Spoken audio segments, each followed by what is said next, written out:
karibu kwa wakati mwingine mahali pa Kweli Yote TV, kwa wakati huu tena ambao yeye Baba anatukutanisha sisi sote, weupe, weusi, wekundu, kwa ajili ya viongozi na sio viongozi, vijana na mabinti wote, wa rangi zote, wa mataifa yote, imani zote.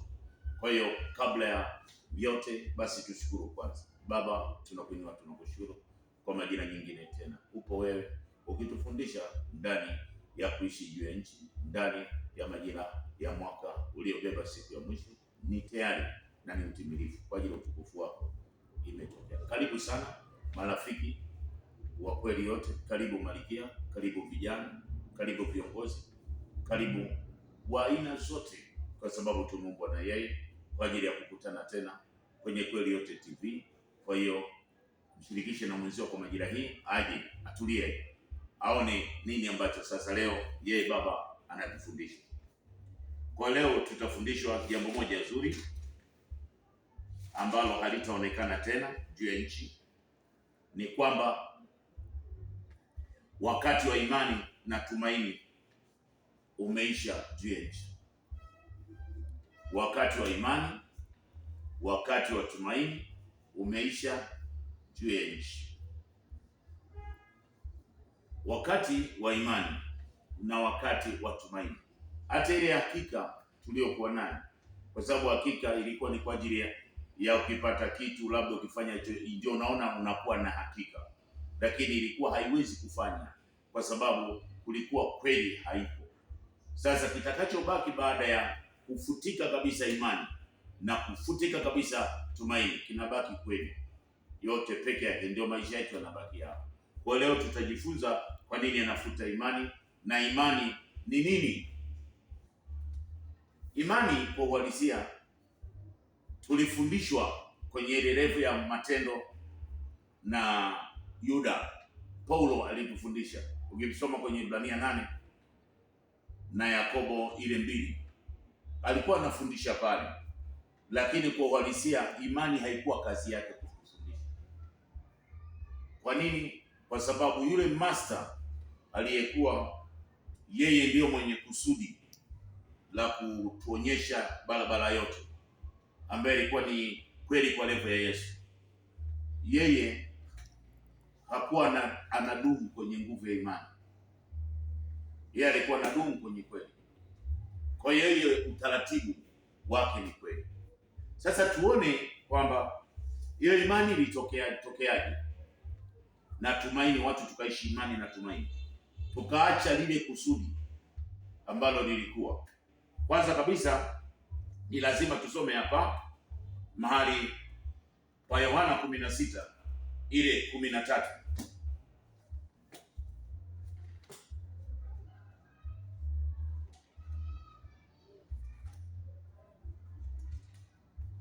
Nasoma,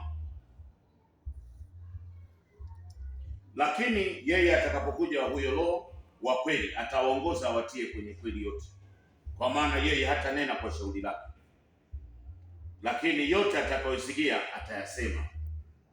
Kwa tunaona kwenye majira hii, wakati huu, kabla ya kuja ile utendaji wa kweli yote kwa ajili ya kutufahamisha nini maana ya siku ya mwisho, nini maana ya majira iliyobeba utimilifu wa siku ya hukumu, namna ibada ilivyo, unyakuo ulivyo, vita ya siku ya mwisho, vyote ambavyo tulikuwa tuvifahamu. Kwa hiyo anatuonyesha ni yeye, kwamba kweli yote yeye ndio atatufundisha ule moyo wa Baba ambao ndio ulikuwa kwenye nguvu ya Mathayo ile 24 ile 36. Tumefundishwa pale na tukasikia wakati wa siku ile, wakati wa saa ile ilikuwa ina maana sana, lakini sasa ni nani ambaye angeijua hiyo saa na wakati huo? Walakini habari ya siku ile na saa ile hakuna ijua, hata malaika walio mahali pake yeye, wala mwana, ila Baba peke yake. Kwa maana kama vile ilivyokuwa siku za Nuhu, ndivyo kutakavyokuwa kuja kwake Mwana wa Adamu.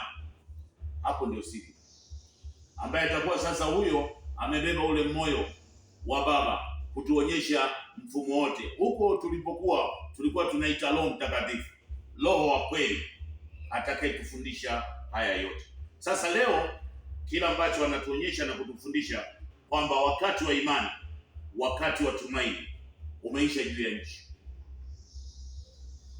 Imekuwaje tukatumia nguvu ya imani na tumaini muda mrefu sana? Imani na tumaini sio kusudi la Baba juu ya nchi. Kusudi la Baba ni katika kweli, ndio nguvu kubwa kabisa. Ndio maana ukisoma kwenye Yohana 14 ile 6,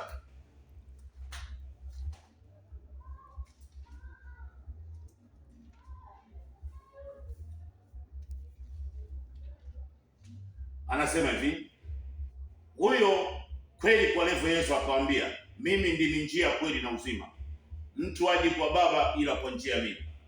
Kama mngemjua Baba na mimi mngenijua mimi, mngemjua na Baba.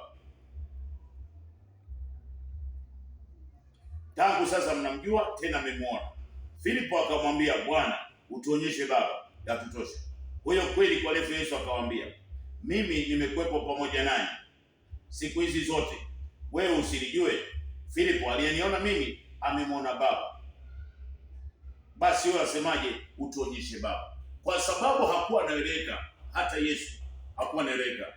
Ina maana Baba ilikuwa ni ngumu kumwelewa, kwa sababu Baba anasema kwenye Yohana 16 ile 25, anasema alikuwa anatupa wakati ule katika fundisho kama unabii, lakini itafika wakati yule sasa yeye mwenyewe akipya kwenye utaratibu sasa wake kupitia huyo aliyebeba moyo wa Baba.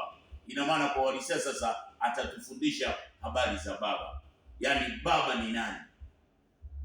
Kwa hiyo Baba kwa maana halisi au maana ile ya kweli, Baba ni kweli yote. Ndio maana akasema kuna moyo ule wa kweli, lakini tulikuwa tunasema ni Roho wa kweli anayefundisha ile kweli yote juu ya nchi. Kwa hiyo tunaona sasa Baba ndio anayefuta hiyo nguvu ya imani na tumaini juu ya nchi.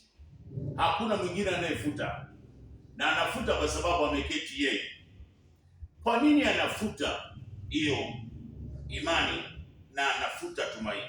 Anafuta kwa sababu tayari imani na tumaini imeleta matengano. Matengano kivipi? Twende hapa kwenye nguvu ya Ibrahimu. Ibrahimu ndio tunaona baba wa imani. Hapa baba wa imani hapa ukiangalia alikuwa akamuoa Sara. Baada ya Sara kuchelewa kwenye nguvu ya kupata mtoto, Sara akamshawishi akaenda kumpata Hajiri mjakazi. Hajiri akapata mtoto Ishmaeli. Ishmaeli akazaa watoto 12. Tunamuona huyu ndio anapata mtoto Isaka baada ya miaka 15. Isaka anampata Rebeka. Rebeka anapata watoto mapacha. Hapa kunatokea mafarakano tumboni. Tunamuona baada ya kufa Sara, tunamuona Ibrahim tena anaenda kumpata yule mama anaitwa Ketura. Mwanzo 25 ile 1. Anaoa nguvu inayoitwa kwa ajili ya Wachina, wote wa Asia wanazaliwa huko. Watoto 6. Sasa tunaona huyu Ibrahimu huku kuna Yerusalemu ambao tunaita Yakobo. Yakobo kabila 12. Tunaona huyu Esau naye akiwa anatafuta familia na tayari naye ameshapata nguvu inayoitwa kwa jina mitume 12 Januari na Desemba. Tunamwona huyu familia ya Ishmaeli na yeye tunamwona na majira yake. Tunaona wa Asia. Kwa hiyo hapa imani ni mafarakano. Kila mmoja na imani yake. Kwa hiyo ni lazima ije sasa ile kweli ili tusaidie kututoa hapa kwenye imani. Kwa hiyo ni lazima sasa baba ajulikane. Kwa sasa hivi alikuwa baba Ibrahim. Kama baba Ibrahimu ina maana, je, muumba ni nani? Aliyetumba. Kwa hiyo ni lazima ili vazi la baba ambaye hafahamiki aeleweke. Sasa ameeleweka kwamba baba ni kweli yote. Ina maana kama kweli yote Ibrahimu hawezi kuwa baba imani. Kwa hiyo hapa kulitengeneza mafarakano. Yalisababishwa na nini mafarakano? Yalisababishwa na Mwanzo 2:23-25, baada ya Adam na Hawa kumwacha baba, kumwacha na mama. Baba ina maana ni ile kweli yote, na mama ina maana ni ile mfumo wa majira ya mwaka wenye miezi 9. Kwa hiyo mama anawakilishwa na siku 28 na miezi 9, ndio sifa ya mama ambayo iko kwenye nguvu ya Mwanzo 3:20. Tunaona baada ya hapo Mwanzo 3 tunaona walivaa majani. Kwa hiyo nguvu ya kuvaa majani ina maana ni imani. Hujui sasa unapoelekea, kwa sababu wakati wa Mwanzo 2:19 hapo ndipo kuna ile kweli. Mwanzo 2:19, yeye baba ambaye ni kweli akafanyiza kutoka katika ardhi kila mnyama wa msituni na kila ndege wa angani, akamletea Adamu ili aone atawahitaji. Kila kiumbe hai alichokiita jina Adam likawa ndio jina lake. Hiyo ndio kweli, sio tena mambo ya imagination, sio kwamba mambo ya imani, sio mambo ya tumaini. Kwa hiyo hapo sasa, baada ya kuachana na baba, tunaona anavaa mavazi, anavishwa mavazi ya majani ambayo ni Mwanzo 3:21. Yeye baba akamfanyiza Adam mkewe na mavazi ya ngozi akawavika. Mwanzo 3:6-8 ni mavazi ya majani. Kwa hiyo ni imani hiyo sasa. Kwa hiyo imani sasa ndio ikaenda sasa kwenye nguvu ya utendaji huo. Tunaona imani sasa, kwa sababu tayari ananyang'anywa ukuu, akawa na 930, ile miaka ambayo tayari amekwisha kunyang'anywa ile mfumo wa moja ndani yake, miaka 1000. Ina maana yuko wiki, kwa hiyo hana nguvu ya kujisimamia.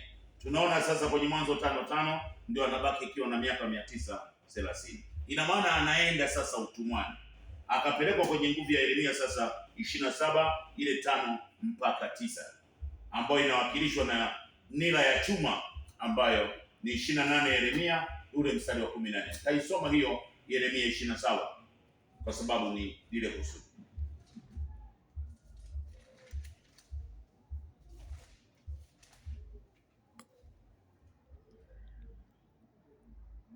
Mimi nimeumba dunia hii, wanadamu na wanyama walio juu ya uso wa nchi, kwa uweza wangu mkuu na kwa mkono wangu ulionyoshwa, nami nawapa watu kama nipendezavyo. Na sasa nimetia nchi hizi zote katika mkono wa Nebukadreza mfalme wa Babeli, mtumishi wangu. Watamtumikia wanyama na nchi yote pia. Lakini katika habari zenu msisikilize manabii wenu wala wabashiri wenu wala ndoto zenu wala watambuzi wenu wala waganga wenu wanaowaambia kwamba hamtamtumikia Babeli. Kwa hiyo hapo tunaona ni nguvu kabisa ya nira ya chuma iliyokuwa tayari imewekwa ndani baada ya sisi kukosana na baba, ya kwenda utumwani miaka 70. Tunaona kwenye hiyo nira ya chuma Yeremia 28 mstari 14. Maana yeye asema hivi, nimetia nira ya chuma shingoni mwa mataifa yote, wamtumikie Nebukadreza mpaka majira itakapotimia miaka 70. Kwa hiyo akatuambia tuzae huko kwenye Yeremia 29 ule mstari wa 4.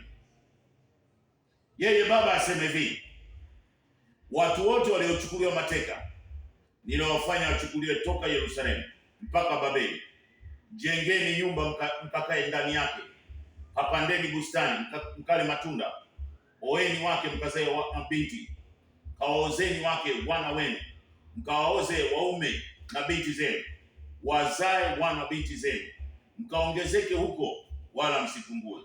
Kautakieni amani mji ule ambao nimewafanya mchukuliwe mateka, mkauombee kwa yeye ambaye aliyowafanya mwende utumwani. Maana yeye asema hivi, manabii walio kati yenu na wabashiri wenu wasiwadanganye ninyi, wala msisikilize ndoto zenu mnazooteshwa, kwa maana kwa jina langu utabiri maneno ya uongo kwenu. Mimi sikuwatuma, asema. Maana yeye asema hivi, Babeli utakapotimiza miaka 70 nitawaijilia. Kwa hiyo utatimiza miaka 70 baada ya kupata sasa ile nguvu ya Mwanzo 5:5, miaka 930, ili uunge sasa iwe nguvu ya moja, kama vile Zaburi ya 90 inavyosema. sasa kabla ya kupata hiyo majira, ina maana watu wote sasa tulikuwa utumwani kabla ya miaka 70. Na utumwa wenyewe Baba alituondolea jicho, Baba alituondolea akili, Baba alituondolea ule moyo, Baba alituondolea lile sikio. Kwa hiyo ule utumwa sasa ukawepo juu ya nchi na ndani ya kila mmoja. Ina maana sasa ikabidi tuishi imani, kwa sababu ukiwa hauna jicho, hauna akili, hauna moyo, hauna sikio, lazima uishi imani. Kwa hiyo tunaona sasa familia tukaendelea kuishi sasa Babeli. Babeli huko ndio kukawepo mitume, manabii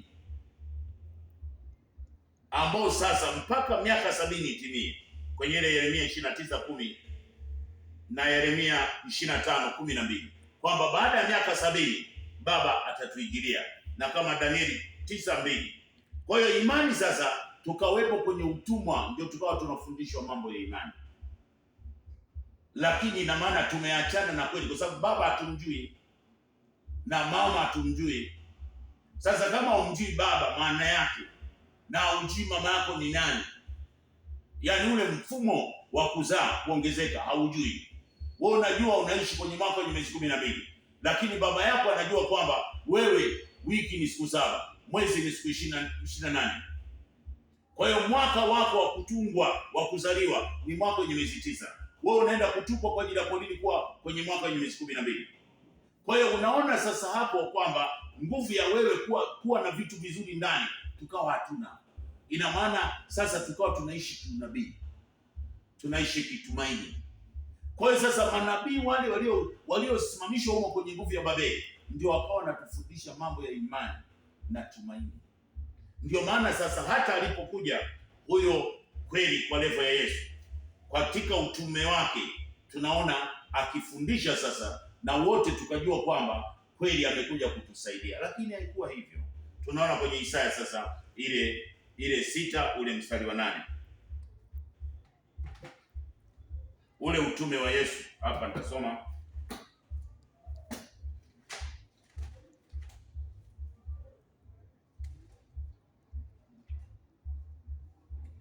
kisha nikasikia sauti ya Bwana akisema, ni mtume nani, naye ni nani atakayekwenda kwa ajili yetu?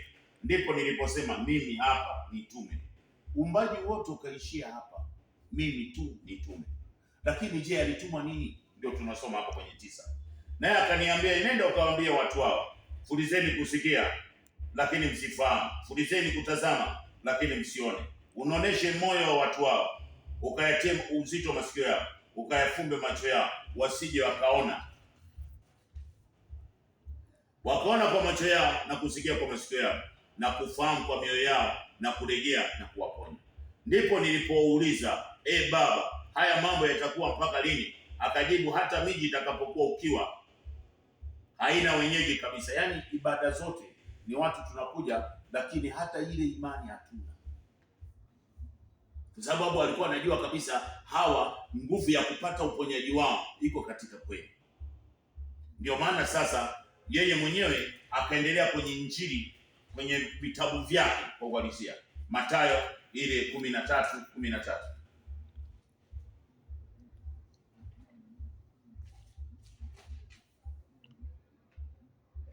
Kwa sababu hii nasema nao kwa mifano, kwa kuwa wakitazama haoni, wakisikia wasikii, wala kuelewa, ili neno la nabii Isaya litimie kwao, likisema, kusikia mtasikia wala mtaelewa, kutazama mtatazama wala mtaona. Maana mioyo ya watu wao imekuwa mizito, na kwa masikio yao hawasikii vyema, na macho yao yamefumbwa, wasije wakaona kwa macho yao, wakasikia kwa masikio yao, wakaelewa kwa mioyo yao, wakaongoka wakapona. Kwa hiyo hapo sasa ikawa ina maana hata mwendo wa Paulo ambaye ndio alijichomeka kuonekana ni nabii wa mataifa, lakini si nabii wa mataifa, ni aliyetengenezwa kwa ajili ya mfumo wa manabii wa Babeli, kwa sababu nabii wa utimilifu alikuwa ni Yesu, kwa ajili ya kuja kutuonyesha ule mfumo wa ibada ulivyo na mfumo wa siku ya mwisho peke yake. Ndio kazi aliyotumwa Yesu. Tunaona kwa Paulo sasa, naye Matendo 28 ule mstari wa 25, na yeye anasisitiza hapo, lakini kwa kuona hapo mbele ndio utaona kwamba hiyo imani ilitoka wapi. Naye Matendo ile 28:25, na walipokuwa wapatani wao kwa wao, Paulo alipokwisha kusema jambo hili moja, ya kwamba Roho Mtakatifu alinena vyema na baba zetu kwa kinywa cha nabii Isaya akisema, enenda kwa watu wao ukawaambie, kusikia mtasikia wala mtaona, na kuona mtatazama lakini hamtafahamu, kwa maana mioyo ya watu wao imepumbaa na masikio yao ni mazito kusikia, na macho yao yamefumbwa wasije wakaona kwa macho yao, na kusikia kwa masikio yao, na kufahamu kwa mioyo yao, wakabadili nia zao nikawaponya. Basi ijulikane kwenu ya kwamba wokovu umepelekwa kwa mataifa. Sasa hapo ndio anaingilia Paulo, lakini kwa sababu aliye na mahali pa ibada juu ya nchi ni kweli kwa level ya Yesu, yeye ndio jiwe kuu la pembeni, lakini akiwa anaonyesha kwamba huu mfumo umejengwa kwenye mitume 12, kwa sababu yeye alikuja kutuonyesha. Hiyo kutuonyesha inaonekana kwenye nguvu ya Mathayo 8 kwamba mapepo ndio yalikuwa inajua kwamba Yesu alitumwa kiunabii kwa ajili ya kuja kutuonyesha siku ya mwisho na kutuonyesha ibada zilizokuwa zinaendelea za Mafarisayo na Masadukayo. Hii Mathayo 8:28. Naye alipofika ng'ambo katika nchi ya Wagerasi, watu wawili wenye pepo walikutana naye, wanatoka makaburini, wakali mno, hata mtu asiweze kupitia njia ile. Na tazama, wakapiga kelele wakisema, tuna nini nawe, mwana wa Mungu? Je, umekuja kututesa kabla ya muhula wetu? Hao walikuwa ni maroho. Kwa hiyo tunaona sasa akimaliza kazi zake kwa kutuonyesha wale namna mitume walivyo, akasema kwenye Mathayo 10 ule mstari wa 5, akawapata mitume 12, lakini mmoja anatuonyesha ndani ya mitume 12 kuna uasi mmoja, huyo anaitwa Yuda. Lakini ndani ya hao mitume 11 wanaobakia bado kunakuwa na nguvu ya kutokuamini. Yaani ule msingi wa Yerusalemu ya kwanza umejengwa sasa kwenye nguvu ya mitume 12, lakini hao wote hawana nguvu ya kuamini. Tunasoma kwenye Marko ile 16 ule mstari wa 14.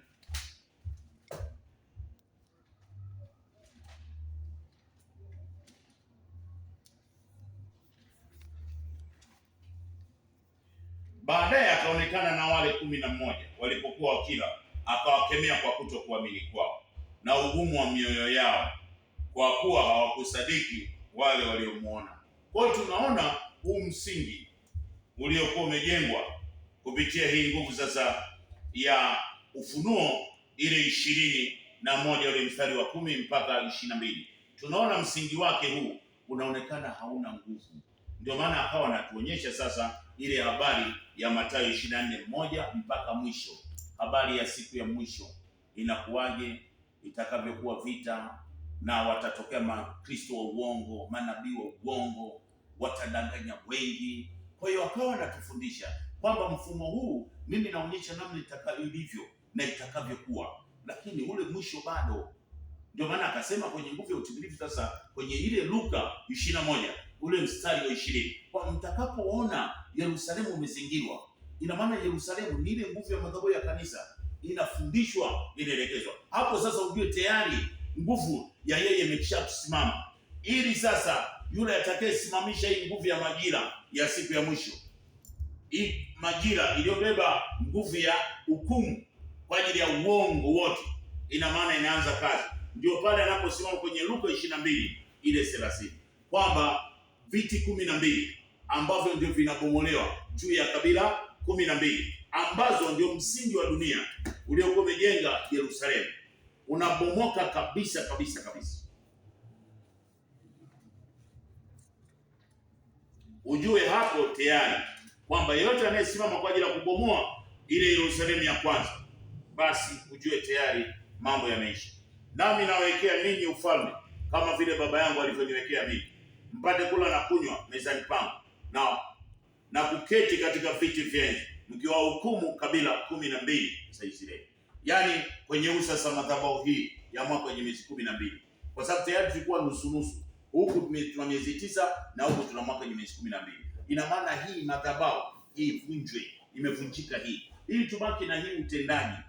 Sasa huu utendaji sio wa imani. Utendaji huu ni halisi, ni yule yani kwamba hautarajii, kama vile ambavyo anasema huyu Paul.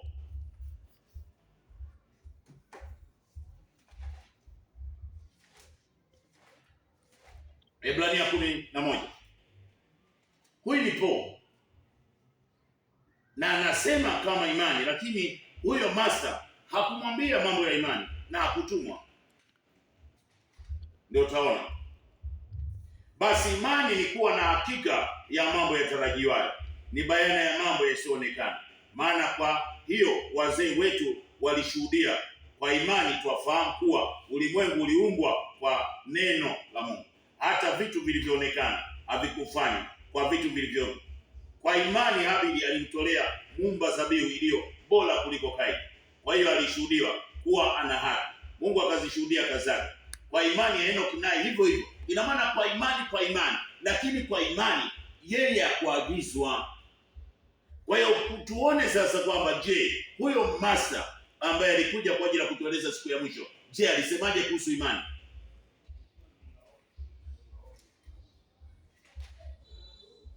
Luka 18. Luka 18 ule mstari wa 8.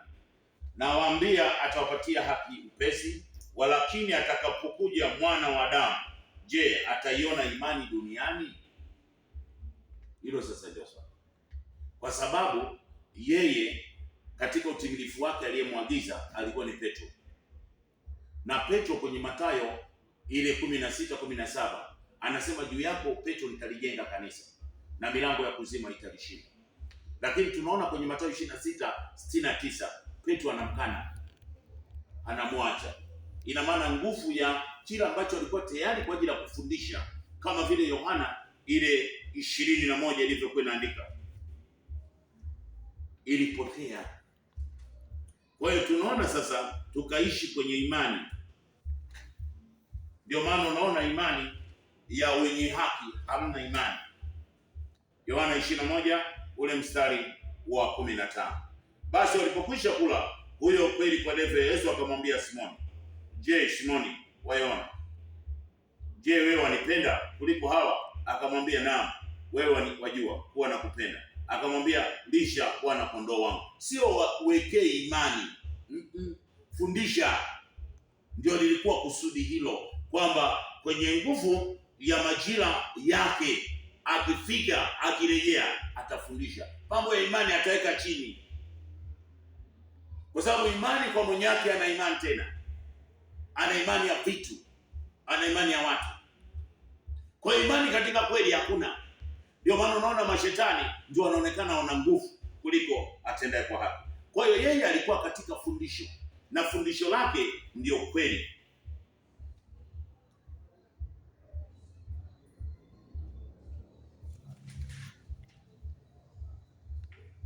Nikuulize wewe rafiki,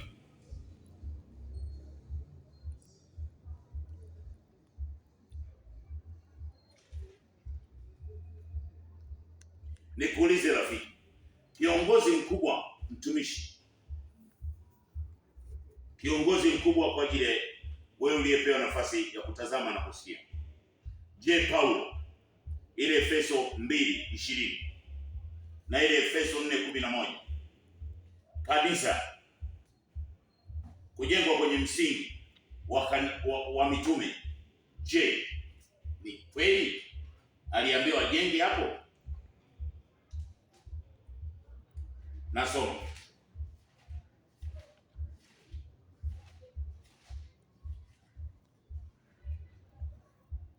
Efeso 2:20, mmejengwa juu ya msingi wa mitume na manabii, naye Kristo mwenyewe ndio jiwe kuu la pembeni. Sasa jiulize, kama mitume kule hawakufanya chochote na Paulo aliacha hiyo kazi, huyo Roho Mtakatifu, hilo fundisho Hiyo imani ilitoka wapi? Tunaona Efeso 4:11, naye alitoa wengine kuwa mitume, na wengine kuwa manabii, na wengine kuwa wainjilisti, na wengine kuwa wachungaji na walimu. Je, alitumwa na nani? Muulize baba, atakupa jibu.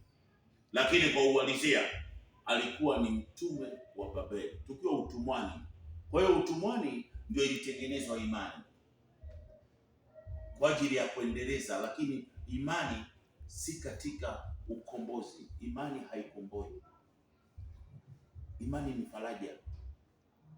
Kweli ndio kufunguliwa. Ndio maana akasema yeye amekuja katika kweli. Wakikaa kwenye fundisho la kweli wanakuwa huru, sio katika imani.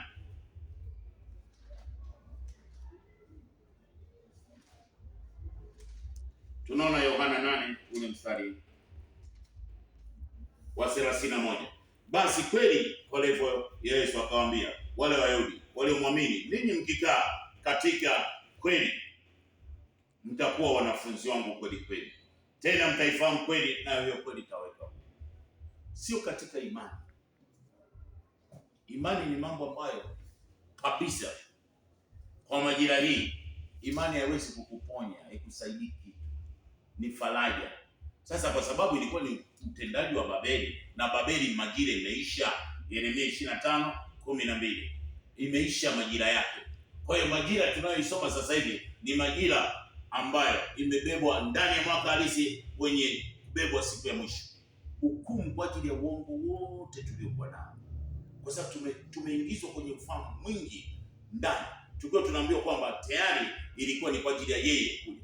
Ina maana hata wewe ambaye unasikia wewe, yani jiulize kama kweli kabisa Yesu angekuja kutukomboa na nguvu za giza kwenye mahali pa ibada zake, waovu wasingekuwepo, wachawi wasingekuwepo. Kwa hiyo utambua tu hilo na uelewe. Kwa hiyo tunaona sasa mitume hawakuwa na imani. Je, wewe unaweza kuwa na imani gani? Umeitoa wapi? Kama msingi wa Kristo ni mitume 12 na wao vile vile hawakuamini. Kwa hiyo tunaona kabisa Yeremia 29 ile 4 mpaka 9 na Yeremia 27:5 mpaka 9 ni imani ya Babeli. Kwa hiyo imani ya leo tulionayo ni ya kutoka kwenye nguvu ya mahali pa utumwa kwenye miaka 930 na miaka 70. Kwa hiyo akija yeye hataenda tena na imani na tumaini, ataenda kwenye fundisho la kweli peke yake, kweli tu peke yake. Kwa hiyo kweli yote ndio inatuacha huko. Baba atambui imani. Baba anachotambua ni ile kweli yote. Ndio maana Yeremia 23 ule mstari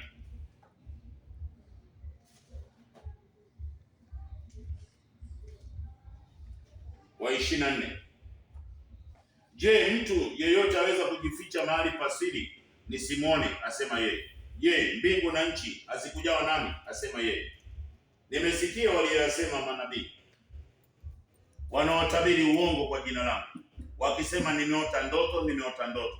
Je, mambo haya yatakuwa hata katika mioyo ya manabii mpaka lini? Wanaotabiri uongo hata lini?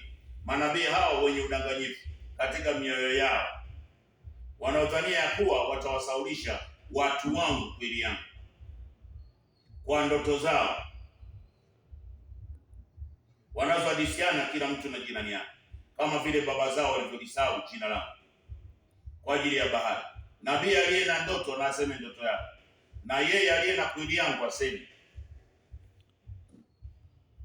kwa uaminifu. Makapi ni kitu gani kuliko ngano? Asema kweli yote. Je, kweli yangu si kama moto? Kwa tunaona yeye sasa kumbe yuko katika kweli. Ndio maana akasema hata kwenye nguvu sasa ya Yohana 16 ile 13 kwamba sasa yeye akija atatuonyesha kweli yote, atatufundisha kweli yote. Baba ni kweli yote. Ndio maana utakaso wake ni katika kweli yote. Yeye hatakasi kwa imani,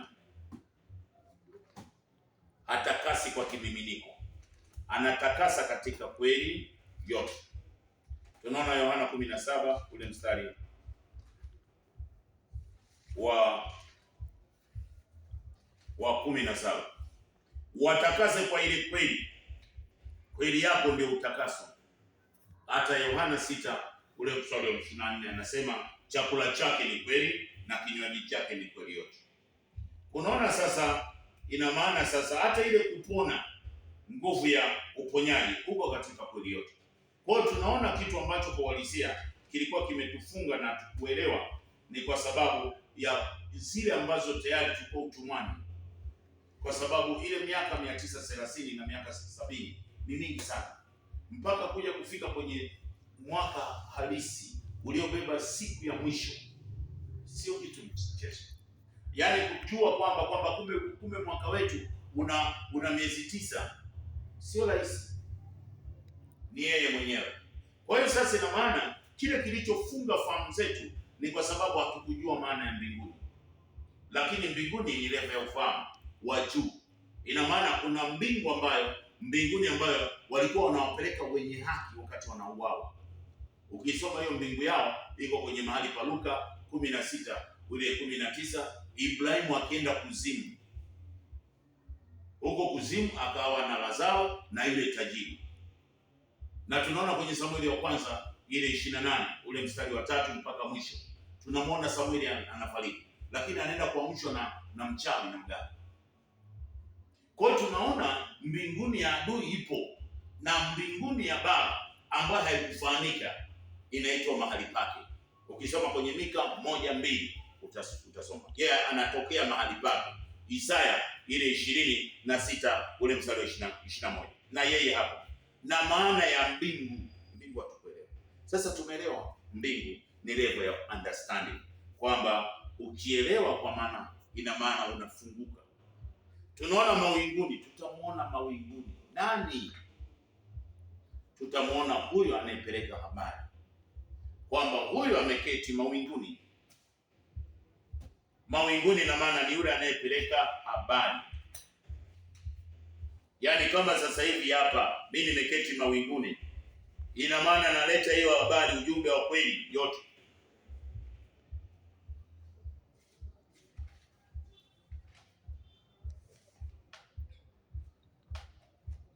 Tunaona 14 Ufunuo.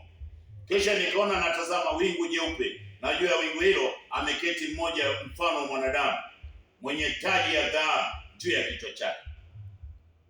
Ina maana huyo ndiye mpeleka habari.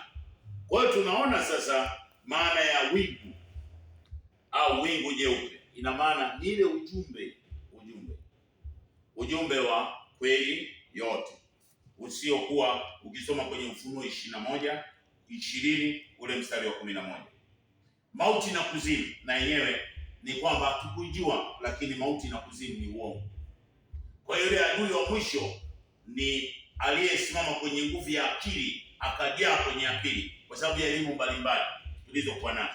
Ukisoma kwenye Isaya ile 25 ule mstari wa 7, uone pini ambayo dunia ilikuwa imetufanyia.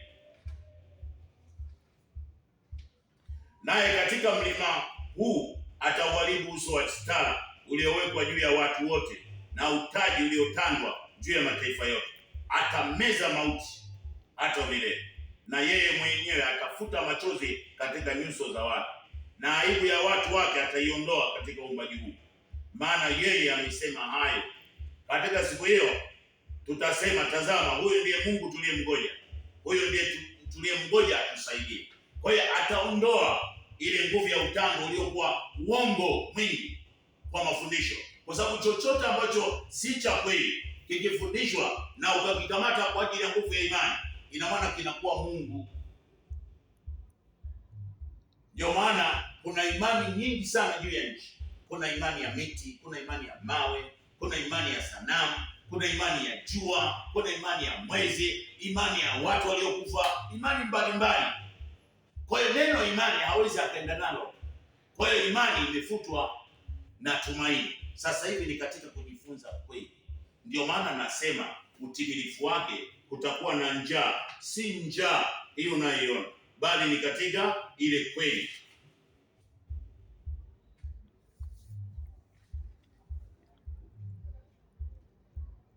Hii Amosi 8 ule mstari wa 11. Amosi 8 ili tumalizia.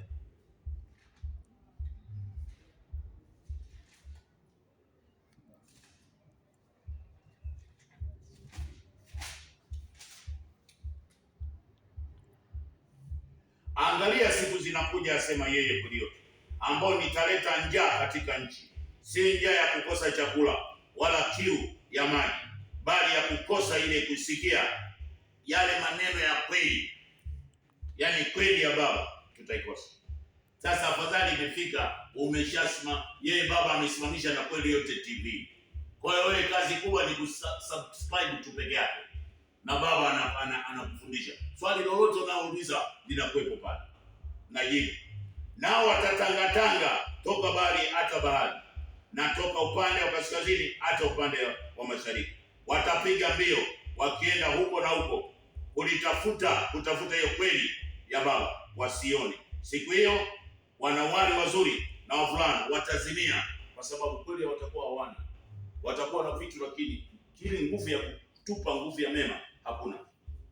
Kwa hiyo Baba hakutambua kabisa mambo ya imani. Kwa hiyo tunaposimama kwenye nguvu ya majira hii, tunamshukuru sana Baba ya kwamba yeye Baba ndiye kweli yote, na mwana ambaye ni Yesu anaitwa kweli, na huyo anaitwa kwa ajili ya Roho Mtakatifu anaitwa moyo wa Baba, ambao ndio ile nguvu ya utendaji wa fundisho. Kwa tunaita Roho wa kweli. Huyu ndiye anayetufundisha, na yeye ndiyo yuko kazini, yuko kwenye majira hii ya kutuelekeza sisi. Alisema atakuja bila kutegemea. Sasa amekuja, usidanganyike. Haya unayoyasikia, hakuna majira nyingine. Hata Ufunuo 10 ule mstari wa kwanza mpaka 11 umetamka hivyo. Hakutakuwepo majira nyingine zaidi ya hii. Labda ni muongo, lakini Baba hawezi akakana kazi yake hii. Hawezi akakana. Ndio kweli, hii ndio kweli. Kwa sababu alisema atakuja kwa bila kujua. Hivi kama vile unajua. Ndivyo amefika.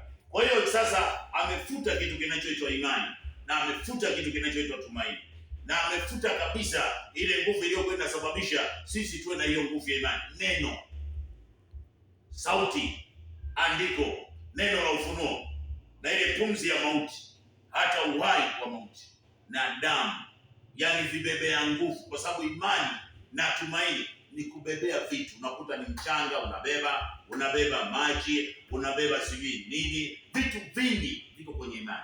Kwa hiyo hawezi watu wake tena wakaendelea kutezeka wakati amefika. Kwa hiyo karibuni sana. Yeye amefuta imani, amefuta tumaini, amefuta vitendea kazi tulivyokuwa tunaviona vya kubebea. Sasa hivi ni kusikia na kupokea. Kwa hiyo wewe kiongozi, yeye Baba ametubariki.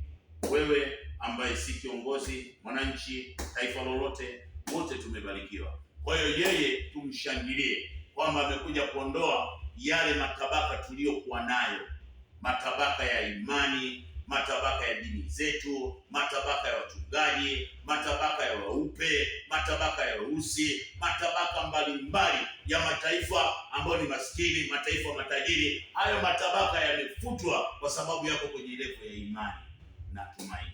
Kwa hiyo yeye ametubariki, na tutunzwe, tulindwe, tuliinue taifa kwa ajili ya taifa la Kenya, na mataifa yote yameinuliwa, na viongozi wote wako mikononi mwa Baba, kwa utukufu wake imetoka.